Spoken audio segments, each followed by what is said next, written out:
안녕하십니까. 신의균 군사TV 디펜스 브리핑입니다. 자, 오늘도 아주 중요한 군사 무기 관련 소식 알려드리겠는데요. 오늘은 집중적으로 러시아군이 현재 우크라이나에서 사용하고 있는 비참하고 처절한 무기들 소개해드리겠습니다. 항공무기 그리고 야포인데요. 얼마나 러시아가 지금 무기가 없고 부품 공급이 안 되고 이러면 이런 것까지 만들어서 쓰는가라는 그런 너무나 안타까운, 러시아 입장에서 안타까운 이런 소식을 알려드리도록 하겠습니다. 재밌습니다. 자, 신의균 군사TV 구독, 알림, 좋아요 눌러주십시오. 5가지 단신을 먼저 보겠습니다. 영국이 E7A 조기 경보기 도입 사업을 축소했다가 그 계획을 철회한다. 왜? 우크라이나 전쟁 보니까 이렇게 군비 자꾸 축소하면 안 되겠다라는 생각 들었던 거죠. 이 소식에서부터 중국이 052D형 초도함 쿤밍함 이걸 대규모 성능 개량 사업을 시작했다라는 이 우리 해군도 좀 이 시사점으로 봐야 될 이런 소식까지 알아보도록 하겠습니다. 첫 번째입니다. 차세대 조기 경보기 E7A 도입 수량을 3대까지 축소했던 영국이 우크라이나 전쟁의 여파에 따라 사업 물량을 원안인 5대로 조정했다는 소식입니다. 미국과 나토의 대량 발주가 계속 이어질 전망인데 우리 군도 이참에 조기 경보기 추가 도입을 공동구매 형태로 추진하는 것이 어떨지 제안하고 싶습니다. 높은 수준의 스텔스 설계와 마 6에서 7의 극초음속 순항 능력을 갖춘 중국의 무인 극초음속 스텔스 정찰기 WZ-8이 안우이성에 대량 배치되고 있다는 소식입니다. 정확히 한반도를 겨냥한 조치인데 우리 군은 이 드론에 대응할 준비를 하고 있는 건지 모르겠습니다. 노후화된 천군급과 캉딘급 호위함들을 4,500톤급 호위함으로 대체한다는 기존 계획이 좌절된 후에 2,500톤급으로 축소된 대만 해군의 차세대 경호위함 도입 사업이 6월부터 시작된다는 소식입니다. 선체가 크게 작아진 만큼 대공 전투형과 대잠 전투형으로 구분되어 도입될 예정인데 이런 전투함이 과연 생존할 수 있을지 우려가 커지고 있습니다. 올 봄에 우크라이나와 KF-51 전차와 링스 장갑차 현지 생산 계약을 체결할 것이라고 호언장담했던 독일 라인메탈 측의 주장은 허풍이었습니다. 라인메탈이 우크라이나와 장갑차 생산 계약을 체결했으며 구형 푹스 장갑차의 우크라이나 현지 생산 외에는 다른 옵션이 없다는 사실이 밝혀졌습니다. 중국이 취획한 지 9년밖에 안 되는 052D형 호위함 네임십인 쿤밍함에 대한 대대적인 개장 공사를 시작했다는 소식입니다. 위상 배열 레이더는 물론 통신탑, 헬기 견납과 갑판까지 교체하고 있는데 미국의 알레이버크급 브라이트3 등장을 의식한 조치로 보입니다. 네, 우리 한국 공군의 피스아이 E737 피스아이하고 똑같은 거죠. E7 우리 외에도 호주, 터키 이런 나라들이 쓰고 있는데 이제 이 피스아이의 이 E7이 거의 서방 세계의 표준 조기 경보기가 됩니다. 그래서 미국도 이걸 대량 도입하고 이제 E3 투약하고 이걸 대량 도입, 나토도 E3 투약하고 이걸 대량 도입, 영국도 7대 정도의 E3를 가지고 있다가 그걸 이제 투약하고 3대까지 남겨뒀다가 작년에 다 투약하고 이제 칠레를 줬어요. 그래서 영국은 참 이 21세기에 전쟁 있냐 이래가지고 5대 원래 하려고 했던 이 조기 경보기 사업을 3대로 축소했다가 그 3대도 많다 그러고 있던 중에 전쟁이 터진 거죠. 그래서 야 이거 아니구나 전쟁 하네 이래서 3대로 축소했던 이 E7 도입 사업을 5대로 다시 원상복구했어요. 자, 그러면은 우리 공군도 지금 이 조기 경보기 추가 도입 사업을 하는데 우리 공군이 지금 가지고 있는 이 E7은 조금 다운그레이드 된 거죠. 우리가 여러 가지 사양을 좀 뺐어요. 그래서 나토, 미국, 영국 이런 나라들이 하는 이 사양으로 우리도 공동 구매한다면 워낙 지금 대량으로 발주 들어가니까 좀 싸게 살 수 있지 않을까라고 생각하는데 그거 한번 염두에 둬 보기를 바랍니다. 자, 이 무인기인데요. 열병식 할 때 이렇게 싣고 나왔습니다. 랜딩 기어가 있는 것으로 봐서 활주로에 착륙을 하는 거죠. 그런데 이 동체 위에 보면 뭔가가 볼록볼록한 게 달렸습니다. 아마도 이륙을 하지 않고 폭격기에 매달려서 하늘에서 폭격기에서 발사되는 그런 스타일이 아닌가. 그리고 착륙은 이렇게 랜딩 기어를 가지고 활주로에 착륙하는 게 아닌가라고 저는 판단을 하는데, 보시다시피 스텔시하게 생겼어요. RCS가 어느 정도인지 모르겠지만 이 스텔스 성능을 가지고 있고 마하 6에서 마하 7에 어마어마하게 빠른 이런 속도이기 때문에 확 훑고 지나가면서 사진 찍고 동영상 찍고 뭐 이렇게 해서 하는 정찰기입니다. 이걸 안후이성에 전적으로 지금 배치하고 있는데, 그 공군기지에는 J-20 대형 스텔스 전투기가 배치되어 있는 기지에 이걸 또 배치했어요. 그래서 안후이성, 그러면은 그 우리 제주도 바로 서쪽 아니겠습니까? 여기에 이런 전력을 배치한다고 하는 것은 물론 대만, 오키나와도 포함되겠지만 우리 대한민국에 증원되는 미군을 압박하는 이런 전력으로 활용될 것이기 때문에 우리 남쪽 지역, 제주도, 흑산도 이런 지역의 대공 무장이 필요하지 않을까라고 생각이 됩니다. 대만이 4,500톤급 제대로 된 호위함을 만들려고 하다가 미국 정권 바뀌고 나서 미국의 지원이 확 줄어들고 나니까 안 되겠다, 이렇게 해서 2,500톤짜리 경호위함을 만들겠다라는 건데 참 처절합니다.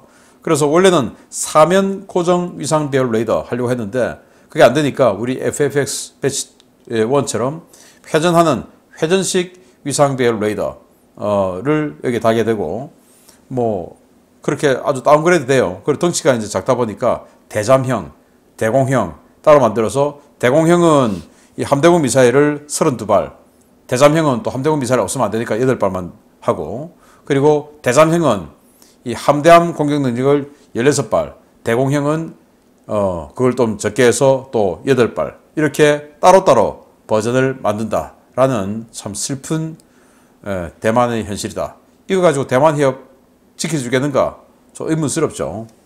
독일 라인메탈이 4월 중에 우크라이나에서 아주 쇼킹한 매력적인 소식이 들려올 것이다 라고 했는데 안 들려오다가 이번 5월에 푹스 장갑차 생산한다 라고 발표를 했는데, 이 푹스 장갑차는 80년대에 만든 그런 구형 장갑차예요. 보시다시피 그냥 막 트럭에다가 앞에 장갑 덧대고 유리창 이걸 방탄판 내릴 수 있도록 만들고 딱 그 정도 수준으로 보이는데, 이걸 이제 생산 계약을 했다. 이게 뭐 생산을 우크라이나에 하고 할 필요가 있는지, 아마도 자기네들이 대량으로 치장하고 있던 이 푹스 장갑차 지금 안 쓰니까 이걸 우크라이나에서 복원하는 작업이 아닌가라고 생각이 되고, 이 라인메탈은 KF-51 전차, 세계 유일의 130mm 활강포죠.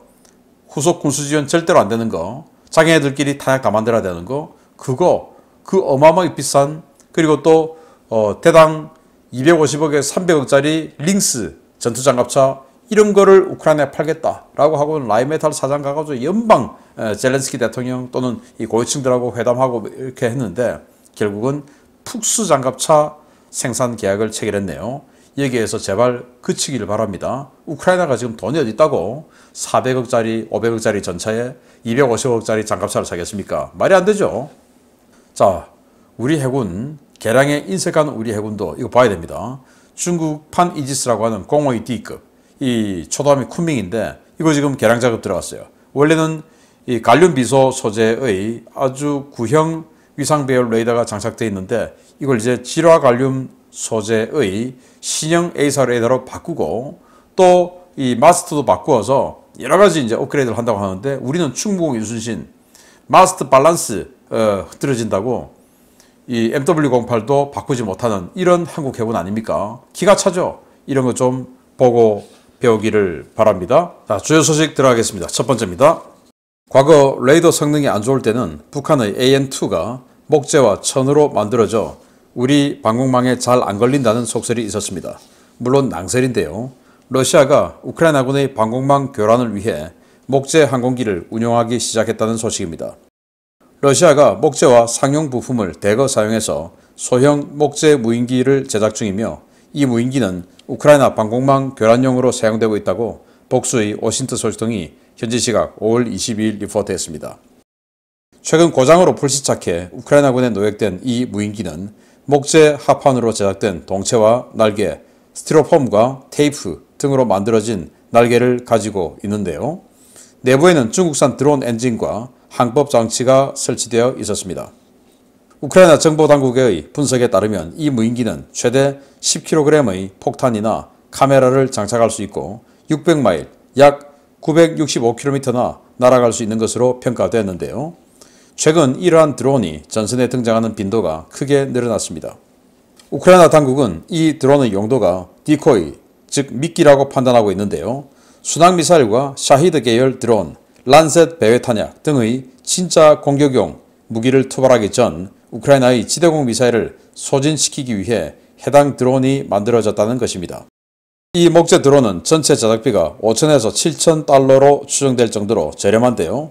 중국산 엔진과 항법 장치를 가져다가 목재와 스티로폼, 테이프 정도로 조립한 엉성한 제품이기 때문에 야전에서도 쉽게 제작이 가능하다는 장점이 있습니다.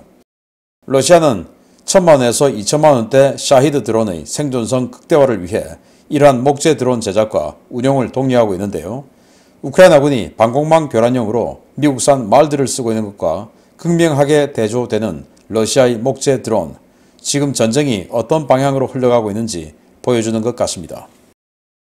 야, 이거 뭐 우리 대학교 동아리에서 뭐 3, 4학년들도 이 정도 수준 안 만들고 한 1학년도 이거는 뭐 너무 허접해서 만들면 선배들에게 욕먹을 정도 수준의 황당하게 생긴 드론인데, 여기 보시다시피 여기 하얀색 여기 스티로폼 위에다가 항법 장치 얹어 놓고 엔진 뭐 이렇게 해가지고 엔진도 양쪽에 또 있네요.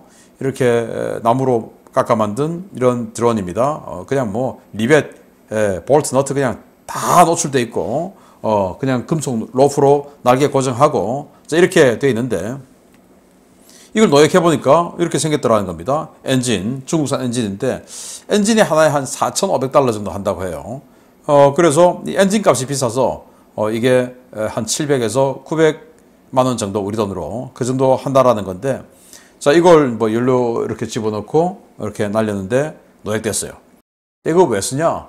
샤히드 136 자폭 드론을 날리기 전에 이걸 먼저 보내면 우크라이나의 지대공 미사일이 날아와서 이걸 쏠 거 아니겠습니까? 그러면 우크라이나의 지대공 미사일, 방공무기 이런 것들이 소진되겠죠. 또 이거 먼저 보내고 바로 곧이어서 샤히드 드론 보내면 동시 교전 능력이 딸려서 어느 하나는 성공할 가능성이 높죠. 샤히드 드론이. 그래서 샤히드 드론이나 뭐 란셋 또는 뭐 순항미사일 공격 이런 거 할 때 우크라이나의 방공 시스템의 부하를 걸어주기 위한 미끼 용도로 이걸 쓴다라는 건데, 우크라이나는 최근에 루한스크 공격할 때 미국의 말드 도입해서 말드 썼죠. 완전히 그냥 뭐 미국 스타일로 지금 하고 있는데, 이 우크라이나는 그런 최신형 말드, 야 나는 F-16이야, 나는 미그 29야 라고 전파를 쫙 방사하면서 그냥 진짜 전투기처럼 빠른 속도로 날아가는 말들을 쓰는 반면에 러시아는 이렇게 간의 수공업을 사용해서 하고 있다라는 처절한 러시아의 상황을 직접 우리는 목도하고 있고, 또 하나 러시아 포병이 최근에 바흐무트에서 하루에 뭐 한 개 대대급씩 사라지고 있는데, 그렇게 포병이 많이 죽어나가고 있다 보니까 이거 안 되겠다. 극단의 조치, 특단의 조치를 해라. 자주포 우리도 만들어.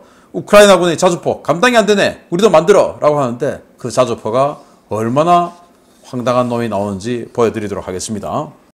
최근 막대한 포병 전력 피해를 기록하고 있는 러시아가 긴급 자주포 조달에 들어갔다는 소식입니다. 2S-19와 같은 현용 자주포나 2S-35 같은 신형 자주포가 아닌 40년 전에 만들었던 시제 자주포를 영해 복원해 생산한다는데, 러시아가 정말 다급하긴 다급한 모양입니다. 러시아 국방부가 장갑차 제조업체 쿠르간 마쉬 자보드에 구형 자주포 2S-18 복원 및 생산을 지시했으며, 이에 따라 해당 자주포를 생산하기 위한 화포와 차대 조달 작업이 시작됐다고 복수의 오신트 소식통이 현지 시각 5월 22일 리포트했습니다. 미 싱크탱크 외교정책연구소 롬리 선임 연구원은 러시아 내 방산 소식통을 인용해서 최근 러시아 정부가 BMP-3 보병 전투 장갑차의 생산업체인 쿠르간 마시자보드에 2S-18 복원 생산 지시를 내렸다고 전했습니다. 2S-18은 1982년 시제품이 만들어졌지만 BMP-3의 약한 차체가 152mm 곡사포가 만들어내는 강력한 반동을 견디지 못한다는 지적으로 폐기된 모델인데요. 이미 실패가 확인된 제품임에도 러시아 정부는 투에스18 시제품 컨셉의 복원을 결정했습니다. 투에스18 컨셉의 복원은 1000대 넘는 물량이 치장물자로 보관된 BMP3 차체를 활용해 부족한 포병 전력을 보강한다는 아이디어에서 시작됐는데요. 러시아는 BMP3 차체에 2A36 152mm 견인 곡사포나 120mm 박격포를 결합해 대량 생산한 뒤 차량화 소총대대급 화력 지원 화기로 배치하는 방안을 추진한 중입니다. 문제는 수상 주행 능력 확보를 위해 중량을 크게 떨어뜨린 BMP3 차체가 152mm의 강력한 반동을 견딜 수 있느냐 하는 것인데요. 오신트 전문가들은 과거 2S18이 폐기된 이유도 당시 장착되었던 2A63 152mm 곡사포의 반동을 차체가 받아내지 못해 서스펜션이 파괴됐기 때문이라고 지적했습니다. 러시아가 이러한 자주포를 만들려는 이유는 서방 측의 제재로 2S19나 2S35 같은 신형 자주포 조달이 불가능해졌기 때문인데요. 견인포 위주의 전력을 운용하다가 바흐무트에서 엄청난 피해를 입었던 러시아. 2S18보다는 견인포가 나을 수도 있다는 생각을 왜 못하는지 모르겠습니다. 자, 이거 보십시오. 이게 뭐 탱크도 아닌 것이 희한하게 생겼죠. 이게 냉전시대 때 야, 우리 자주포 공수군용 자주포 한번 만들어봐. 이렇게 해서 만든 자주포예요. 공수군용. 이게 뭐 낙하산 타고 떨어진다는 게 아니라 수송기에다가 싣고 현장에 바로바로 내려주는 그런 이제 자주포를 만들었는데 BMP3 차체에다가 152mm 포탑을 얹었어요. 그랬더니 BMP3 차체가 너무 가볍죠. 그리고 스페이드도 없어요. 반동을 받쳐주는 건 오직 서스펜션을 받쳐줘야 되는데 이게 견딜 수가 없는 거예요. 그래서 사격을 해보니까 원래 152mm 표준탄이 한 23km 이렇게 날아가는데 이거는 반동을 견딜 수 없으니까 포구 압력을 저하포로 만든 거예요. 그랬더니 152mm임에도 불구하고 최대 15km밖에 안 날아가는 겁니다. 그리고 좀 몇 발 쏘면 차체가 견디지 못해서 서스펜션 내려앉아 버리는 겁니다. 그래서 딱 시제품 하나만 딱 만들고 안 돼 이거 끝 하고는 그냥 단칼에 거절당한 모델. 그래서 박물관에 이렇게 전시되어 있는 모델. 야, 저거 우리 BMP3 지금 차체 천지로 지금 있는데 그거를 BMP3 전투장갑차로 복원하려면 사격 통제 장치 이런 거 새로 만들어야 되니까 이제 서방제 부품들이 들어와야 되는데 그게 안 되죠. 그래서 복원 못하고 있는 저 차체를 활용해서 견인포 갖다 붙여서 이거 한번 만들어 보자 라고 된 겁니다. 자, 이 컨셉이에요. 자, 이렇게 해서 박물관에 있는 이거를 아이디어로 해서 BMP3 갖고 오고 152mm 야포 갖다 붙이고 이렇게 해서 한번 만들어 보자. 그렇게 해서 차량화 소총 예단 화력 지원용으로 쓰자. 왜? 지금 너무나 많이 포병이 손실되어서 이제는 자주포라고는 씨가 말라서 운영할 수가 없네. 근데 우크라이나는 전부 자주포야. 야, 이거 안 되겠다. 이렇게 해서 이런 망작을 다시 꺼내 와서 한번 해보자고 하는데 그렇다고 해서 BMP3가 갑자기 강력한 차체로 변하는 건 아니죠.